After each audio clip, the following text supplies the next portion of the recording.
Hello friends, எல்லோருக்கும் வணக்கம். Welcome to young investor channel. Actually market updates பார்த்தீங்கன்னா கண்டினியூஸாக டிஸ்கஸ் பண்ணிட்டு இருக்கிறோம். ஸோ இதில் பார்த்தீங்கன்னா சில இம்பார்ட்டன்ட் நியூஸஸ் எல்லாமே வந்திருக்குது. இன்றைக்கி மார்க்கெட் லீவு, பட் சில இம்பார்ட்டன்ட் நியூஸஸ் எல்லாமே இருக்குது. ஃபஸ்ட்டு பார்த்தீங்கன்னா லாஸ்ட் மார்க்கெட்டில் எஃப்ஐஎஸ் டிஎஸ் டேட்டான்னு அப்டேட் பண்ணலை. எஃப்ஐஎஸ் வந்து 1605 கோடிக்கு நெட் செல்லர்ஸாக இருந்தாங்க. டிஎஸ் வந்து 2916 கோடிக்கு நெட் பையர்ஸாக இருந்திருக்காங்க. எஃப்ஐஎஸ் செல்லர்ஸாக இருந்திருக்காங்க, டிஎஸ் வந்து நெட் பையர்ஸாக இருந்திருக்காங்க. ஃபஸ்ட்டு பார்த்தீங்கன்னா Sun TV actually share price இன்னைக்கு 588 ரூபாவில் க்ளோஸ் ஆயிருந்துச்சு. லாஸ்ட் மார்க்கெட்டில் கிட்டத்தட்ட 18% பாசிட்டிவ் போச்சு. 616 ரூபா வரைக்கும் போனது 588 ரூபாவில் க்ளோஸ் ஆயிருக்கு. இந்த பங்கு மேலே போகிறதுக்கு ரீசன் பார்த்தீங்கன்னா ஆர்பிஐ வந்து இந்த ஆர்சிபியை வந்து சேல் பண்ண போகிறாங்க அப்படின்னு சொல்லி ஒரு ஸ்பெகுலேஷன் நியூஸ் வந்துச்சு. இதனால எஸ்ஆர்ஹெச் சன்ரைசர்ஸ் ஹைதராபாத்தோட வேல்யூ பார்த்தீங்கன்னா இன்க்ரீஸ் ஆயிருக்கு அப்படிங்கிற ஒரு பேசிஸில் சன் டிவியோட வேல்யூ வந்து இன்க்ரீஸ் ஆயிருக்கு, ஷேர் ப்ரைஸ் இன்க்ரீஸ் ஆயிருக்கு. ஆனால் சன் டிவி வந்து பார்த்தீங்கன்னா இப்போ இருக்க ட்ரெண்டில் நம்ம கை வைக்க முடியாது. முன்னாடி இருக்குன்னா வச்சுக்கோங்க, பட் ஃப்ரெஷ் என்ட்ரி எல்லாம் இப்போதைக்கு நான் எடுக்கிற ஆப்பர்ச்சுனிட்டியில் இல்லை சன் டிவியில். ஸோ 18% மேலே போனதுக்கு இந்த ஆர்சிபி அந்த சேல் பண்ணுற ஸ்பெகுலேஷன் அந்த நியூஸ் பேசிஸில் போயிருக்கு. ப்ளஸ் எஸ்ஆர்ஹெச்சோட வேல்யூஷன் வந்து இன்க்ரீஸ் ஆகும் இந்த ஆர்சிபி சேல்னால அப்படிங்கிற பேசிஸில் மேலே போயிருக்குது. இப்போ செகண்ட் பார்த்தீங்கன்னா KPIT technology share price actually இதுவும் இன்றைக்கி லாஸ்ட் மார்க்கெட்டில் 5% மேலே போயிருந்துச்சு. 1151 ரூபாவில் க்ளோஸ் ஆயிருக்கு. Q2 ரெவன்யூ வந்து இதில் டிக்ளைன் ஆகும் அப்படின்னு சொல்லியிருக்கிறாங்க கோல்ட்மேன் சாக்ஸ். ஜேபி மார்கன் வந்து ஃபினான்ஷியல் 26 இதில் ஒரு வாஷ் அவுட் நடக்கும் அப்படின்னு சொல்லி மென்ஷன் ஆயிருக்குது. இதில் கோல்ட்மேன் சாக்ஸ் கொடுக்குற டார்கெட் ப்ரைஸ் 1100 ரூபா சொல்கிறாங்க, நியூட்ரல் ரேட்டிங் கொடுக்குறாங்க. ஸோ இது வந்து கேபிடி டெக்னாலஜிஸுக்கு கோல்ட்மேன் சாக்ஸ் கொடுக்குற அப்டேட்டு. என்ன சொல்கிறாங்கன்னா கேர்சாஃப்ட்டை வந்து இவங்க அக்யூசியேஷன் பண்ணாங்க. கேர்சாஃப்ட் அப்படிங்கிற கம்பெனியை வந்து அக்யூஷன் பண்ணாங்க. ஸோ அதனால் இவங்களுக்கு ரெவன்யூவில் ஒரு $4 மில்லியன் அடிஷ்னலாட்டு கிடைக்கும்னு சொல்கிறாங்க. ஜேபி மார்கன் ஓவர் வெயிட் ரேட்டிங்கை மெயின்டைன் பண்ணுறாங்க. 1400 ரூபா வந்து டார்கெட் ப்ரைஸை 1500 ரூபா இந்த டார்கெட் ப்ரைஸை இப்போ 1400 ரூபாய்ட்டு கட் பண்ணுறதாட்டு சொல்லியிருக்கிறாங்க. இது போக ஃபினான்ஷியல் 26 ஜேபி மார்கன் இவங்களுக்கு கொடுக்குறது வாஷ் அவுட் ஆர்கானிக் பேசிஸில் 1% தான் க்ரோத் இருக்கும் அப்படிங்கிறதே மென்ஷன் பண்ணியிருக்காங்க. இது போக 23 அனாலிஸ்ட்டில் 15 பேர் பை கால் கொடுக்குறாங்க, 4 பேர் ஹோல் கால் கொடுக்குறாங்க, ரிமைனிங் பார்த்தீங்கன்னா செல் கால் கொடுக்குறாங்க. இது கேபிடி டெக்னாலஜிஸை பொறுத்த வரைக்கும் அப்டேட்டு. Next generic drugs. இது வந்து பார்த்தீங்கன்னா யூஎஸில் வந்து நம்ம இந்தியன் கம்பெனிஸோட ஜெனரிக் ட்ரக்ஸு அங்கே அப்ரூவல் கிடைக்கிறது ரொம்பவே அதிகரிச்சிருக்கு. ஃபார் எக்ஸாம்பிள் இந்தியன் கம்பெனிஸோட ஜெனரிக் மெடிசன் தான் யூஎஸை ஸ்டில் டாமினேட் பண்ணிட்டு இருக்கிறாங்க. ஃபினான்ஷியல் 26 மட்டுமே நம்ம எக்ஸ்போர்ட் பண்ண ஜெனரிக் ட்ரக்ஸ் $10 பில்லியன் மேலே இருக்குது. யூஎஸ்க்கு எக்ஸ்போர்ட் பண்ண ஜெனரிக் மெடிசனோட வேல்யூ வந்து $10 பில்லியன் மேலே இருக்குது. கிட்டத்தட்ட ஃபார்மசூட்டிக்கல் எக்ஸ்போர்ட்ஸில் 35% இந்த ஜெனரிக் மெடிசன் எக்ஸ்போர்ட்டாக தான் இருக்குது. 24 நமக்கு ஏஜென்சி அப்ரூவல் கிடச்சிது. 694 ஜெனரிக் ட்ரக்ஸுக்கு வந்து பார்த்தீங்கன்னா யுஎஸ் FDA யுனைடெட் ஸ்டேட்ஸில் சேல் பண்ணுறதுக்கு அப்ரூவல் கிடச்சிருக்கு. 602 ஃபுல் டென்டேட்டிவ் அப்ரூவலும் கிடச்சிருக்குன்னு சொல்லியிருக்காங்க ஃபினான்ஷியல் 25 ஃபர்ஸ்ட் 10 மந்த்ஸில். கிட்டத்தட்ட இந்த வருஷத்தில் ஒரு 700 அப்ரூவல்ஸ் வந்து ஆவரேஜாக நம்ம ரீச் பண்ணிடுவோம் அப்படின்னு சொல்கிறாங்க. ஜூலை வரைக்கும் பார்த்தீங்கன்னா ஃபினான்ஷியல் 25ல் டோட்டல் அப்ரூவல் 602 அப்ரூவல் நமக்கு கிடச்சிருக்குது. செப்டம்பரில் மட்டுமே 40 ஃபுல் அப்ரூவல் கிடச்சிருக்குது, 4 டென்டேட்டிவ் அப்ரூவல் கிடச்சிருக்குது. இது போக வந்து இந்த அப்ரிவேட்டட் நியூ ட்ரக் அப்ளிகேஷனுக்கு மட்டுமே 4 டென்டேட்டிவ் அப்ரூவல், 40 ஃபுல் அப்ரூவல் கிடச்சிருக்குன்னு சொல்லியிருக்காங்க. ஸோ நம்மளோட இந்தியன் கம்பெனிஸ் தான் ஸ்டில் வந்து யூஎஸ் ஜெனரிக் மார்க்கெட்டை வந்து டாமினேட் பண்ணுறோம். ஆனாலும் பார்த்தீங்கன்னா ட்ரம்ப் வந்து சில டேரிஃப் அப்படி இப்படிலாம் போட்டுட்ருக்காங்க. அது எல்லாமே ஒரு ஷார்ட் டைம் இஷ்யூவாட்டு தான் பார்க்க முடியும். லாங் டேர்ம்லலாம் ஏன்னா அவருக்கு டேர்ம்ஸ் வந்து இன்னும் 2 வருஷம் தான் அதோட முடியும்னு நினைக்கிறேன். அதுக்கப்புறம் வந்து பார்த்தீங்கன்னா புதுசாட்டு பிரசிடென்ட் வருவாங்க. ஸோ அவங்க வந்து பார்த்தீங்கன்னா சில ரூல்ஸை சேஞ்ச் பண்ணலாம். ஆனால் இவர் சொல்கிறது தான் கடைசி வரைக்கும் பாலிசி இருக்கும் அப்படிங்கிறது வந்து உத்தரவாதம் கிடையாது. ஸோ அதனால் இதெல்லாமே ஒரு ஷார்ட் டைம் இஷ்யூ தான்.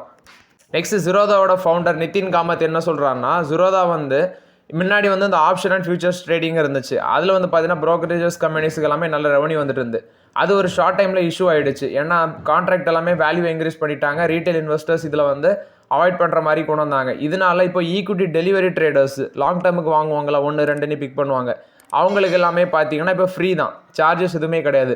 பட் அதுக்கும் பார்த்தீங்கன்னா சார்ஜஸ் வர சான்ஸ் இருக்குது அப்படின்னு சொல்லியிருக்கிறாங்க. கிட்டத்தட்ட ஜிரோதாவோட 15 இயர் ஆனிவர்சரியில் அதை மென்ஷன் பண்ணியிருக்காங்க. சிஓவாக இருக்கிற நிதின் காமத் வந்து இதை அப்டேட் பண்ணியிருக்கிறாங்க. ஸோ கிட்டத்தட்ட பார்த்தீங்கன்னா இப்போ வரைக்கும் ஜிரோதாவில் நீங்கள் ஸ்டாக் வந்து லாங் டேர்முக்கு டெலிவரியில் வாங்கினீங்கன்னா உங்களுக்கு சார்ஜஸ் கிடையாது. ஆனால் இப்போ இந்த ஆப்ஷன் அண்ட் ஃபியூச்சர்ஸ் ட்ரேடிங் அதை வந்து ஸ்கிராப் பண்ணுறாங்க அப்படின்னா இந்த சார்ஜஸ் வர சான்ஸ் இருக்குது அப்படின்னு சொல்கிறாங்க. இது வந்து ஜிரோதா கொடுத்துருக்காங்க அப்டேட்டு. பட் இந்த ப்ரோக்கரேஜஸ் ஃபீல்டில் இருக்க எல்லா கம்பெனிஸுமே இதை கொண்டு வர சான்சஸ் அதிகமாக இருக்குது. ஏன்னா இந்த ஃபியூச்சர்ஸ் அண்ட் ஆப்ஷன் கான்ட்ராக்டை வேல்யூ இன்க்ரீஸ் பண்ணி ரீட்டைல் இன்வெஸ்டர்ஸ் இதை அவாய்ட் பண்ணுறதுக்கப்புறம் ப்ரோக்கரேஜஸ் கம்பெனிஸுக்கு ரெவன்யூவும் சரி ப்ராஃபிட்டும் சரி தர்ம அடி வாங்கியிருக்கு. நெக்ஸ்ட் பார்த்தீங்கன்னா டிக்சன் டெக்னாலஜிஸ். ஆக்சுவலி இது வந்து ஒரு பையிங் ஆப்பர்ச்சுனிட்டியில் இருக்குன்னு சொல்லி ஜேபி மார்கன் சொல்கிறாங்க. இப்போ இருக்க லெவலேருந்து 20% இந்த பங்கு மேலே போகும். 19,500 டார்கெட் ப்ரைஸ் சொல்கிறாங்க டிக்சன் டெக்னாலஜிஸ். ஜேபி மார்கன் வந்து டிக்சன் டெக்னாலஜிஸ்க்கு ஓவர் ரேட்டிங் கொடுக்குறாங்க. கரண்ட் லெவல்லேருந்து 20% மேலே போகும். 19,500 டார்கெட் ப்ரைஸ் சொல்கிறாங்க. இது வந்து டிக்சன் டெக்னாலஜிஸை பொறுத்த வரைக்கும் அப்டேட்டு. நெக்ஸ்ட் டொயோட்டாவோட சேல்ஸ் எடுத்து பார்க்கும்போது செப்டம்பரில் 16% இம்ப்ரூவ் ஆயிருக்கு. ஆல்ரெடி நம்ம டிஸ்கஸ் பண்ணியிருந்தோம். Tata motors Mahindra and Mahindra overtake பண்ணி செகண்ட் பொசிஷனுக்கு வந்திருக்காங்க. டொயோட்டாவோட சேல்ஸ் 16% இம்ப்ரூவ் ஆயிருக்கு. 31,091 யூனிட்ஸ் பார்த்தீங்கன்னா விற்றுருக்குறாங்க இந்த செப்டம்பரில் மட்டுமே. 31,091 யூனிட்ஸ் டொமஸ்டிக்கில் மட்டுமே சேல்ஸு 27,089 யூனிட்ஸு, எக்ஸ்போர்ட் 4,002 யூனிட்ஸ் வந்து எக்ஸ்போர்ட் பண்ணியிருக்கிறாங்க. இது வந்து டொயோட்டா கொடுத்த அப்டேட்டு.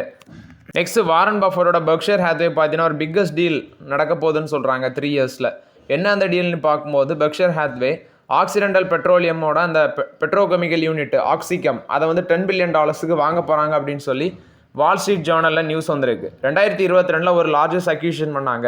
$11.6 பில்லியன் அலிகமி அப்படிங்கிற ஒரு இன்சூரன்ஸ் கம்பெனியை வாங்கினாங்க. ஸோ அது வந்து பார்த்தீங்கன்னா அக்டோபர் 22 கம்ப்ளீட் ஆச்சு. மார்ச்சில் அந்த டீல் பேச்சுவார்த்தை போய் அக்டோபர் 22 வந்து அது டீல் வந்து கம்ப்ளீட் ஆச்சு. இப்போ பெர்க்ஷைர் ஹேத்வே வந்து ரெக்கார்ட் கேஷ் வந்து அவங்க கைவசம் இருக்குது. $344 பில்லியன் அளவுக்கு அவங்க கைவசம் வச்சுருக்கிறாங்க. இதனால இப்போ ஒரு $10 பில்லியன் இந்த ஆக்சிடென்டல் பெட்ரோகெமிக்கல் யூனிட் ஆக்சிகம் அதை $10 பில்லியன் வாங்க போகிறதுன்ற அப்டேட் கொடுத்துருக்காங்க பெர்க்ஷைர் ஹேத்வே. பஃபட் தான் பார்த்தீங்கன்னா இப்போ பெர்க்ஷைர் ஹேத்வேயோட சிஓ இருக்கிறார். அவருக்கு 95 ஏஜ். ஸோ எண்ட் ஆஃப் 25 வந்து அவர் சிஓ பொசிஷன்லேருந்து ஸ்டெப் டவுன் ஆவார். இது போக வந்து பார்த்தீங்கன்னா சேர்மன் அந்த பொசிஷன் வந்து அவங்க ஹோல்ட் பண்ணுவாங்க அப்படின்னு சொல்கிறாங்க. கிரெக் ஏபல் அவர் வந்து சிஓட்டு இருக்கலாம், பெர்க்ஷைர் ஹேத்வேயோட சிஓட்டு இருக்கலாம் அப்படின்னு சொல்லியிருக்கிறாங்க. இது வந்து பெர்க்ஷைர் ஹேத்வே கொடுத்த அப்டேட்டு.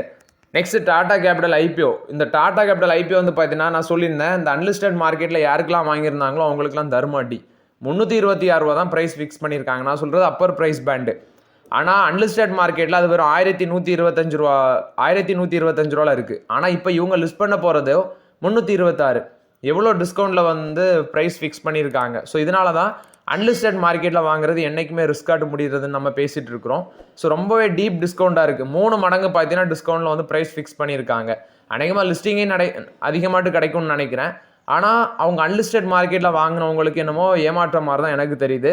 இது டாடா கேபிட்டல் ஐபிஓ பொறுத்த வரைக்கும் அப்டேட்டு. வேரி எனர்ஜிஸ் வந்து லித்தியம் அயான் அந்த பிஸ்னஸ்க்குள்ளே இப்போ வராங்க. எலக்ட்ரோலைசர் அண்ட் இன்வெர்டர் கெப்பாசிட்டிஸ் அந்த பிஸ்னஸில் பார்த்தீங்கன்னா ஒரு 8,175 கோடி கேபிட்டல் எக்ஸ்பெண்டிச்சர் பிளான் வந்து கிளியரன்ஸ் கொடுத்துருக்காங்க. கிட்டத்தட்ட பார்த்தீங்கன்னா 300 மெகாவாட்லேருந்து 1000 மெகாவாட் வந்து நாங்கள் ப்ரொடக்ஷன் பண்ணுவோம். Waaree clean energy solutions private limited அதில் வந்து முதற்கட்டமாட்டு ஒரு 125 கோடி இன்வெஸ்ட்மெண்ட் பண்ணுறதாட்டு சொல்லியிருக்கிறாங்க. ஸோ அவங்க மென்ஷன் பண்ணுறது 8,175 crore capital expenditure plan, lithium ion, electrolyser, inverter capacities இதை வந்து பூஸ்ட் பண்ணுறதுக்கு நாங்கள் கேபிட்டல் எக்ஸ்பெண்டிச்சருக்கு 8,175 கோடி இன்வெஸ்ட்மெண்ட் பண்ணுவோன்னு சொல்லியிருக்கிறாங்க. என்டிபிசி 2 கோல் மைன்ஸை அவங்களோட சப்சிடியாக இருக்கிற என்டிபிசி மைனிங் அதுக்கு வந்து ட்ரான்ஸ்ஃபர் பண்ணியிருக்கிறாங்க. இது வந்து பார்த்தீங்கன்னா என்டிபிசி கொடுத்த அப்டேட்டு. ஸோ 2 கோல் மைன்ஸை அவங்களோட சப்சிடியாக இருக்கிற என்டிபிசி மைனிங்க்கு ட்ரான்ஸ்ஃபர் பண்ணியிருக்கிறாங்க. நெக்ஸ்ட் பார்த்தீங்கன்னா வேதாந்தா கொடுத்த அப்டேட்டு. வேதாந்தா வந்து மார்ச் 2026 அந்த டிமர்ஜருக்கான டேட் வரும் அப்படின்னு சொல்லியிருக்கிறாங்க. ஆனால் கவர்மெண்ட்டோட அப்ரூவல் வந்து பார்த்தீங்கன்னா இப்போ பெண்டிங்கில் இருக்குது. ஏன்னா கவர்மெண்ட்டுக்கும் பார்த்தீங்கன்னா சில கடன்ஸ் எல்லாமே இவங்க வச்சுருக்கிறாங்க. பெண்டிங் டெப்ட் எல்லாமே இருக்குது. அதெல்லாம் கிளியர் பண்ணால் தான் என்சிஎல்டி கவர்மெண்ட் அத்தாரிட்டிஸ்லாம் பார்த்தீங்கன்னா அப்ரூவல் கொடுப்பாங்க. ஸோ அந்த அப்ரூவலுக்கு அப்புறம் ஃபினான்ஷியல் 26 மார்ச்சில் வந்து டிமர்ஜர் கம்ப்ளீட் ஆகலாம் அப்படின்னு சொல்லியிருக்கிறாங்க. இது வந்து வேதாந்தா கொடுத்த அப்டேட்டு.